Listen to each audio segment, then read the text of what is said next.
How you going, guys? Dave from AllBrand Caravan Services. Today I'm working on this Franklin cross trail behind me. The customer's brought his van into us for insurance repairs, and while the van was here, the customer wanted a few additional extras.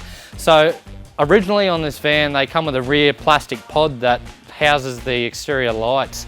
Now over time, these plastic pods deteriorate, start cracking, and actually cause water ingress because behind it's just exposed timber. So this customer's opted for us to remove that. It's actually opened up a can of worms, exposing all timber damage to both sides of the van. So we've actually had to remove that, repair the timber, and we've actually gone to the extra effort on replacing it with CPSF 10 smooth white sheeting, which is the exterior sheeting you see here. It's just going to give it a more modern look, take away from that rear plastic pod that the vans used to come with.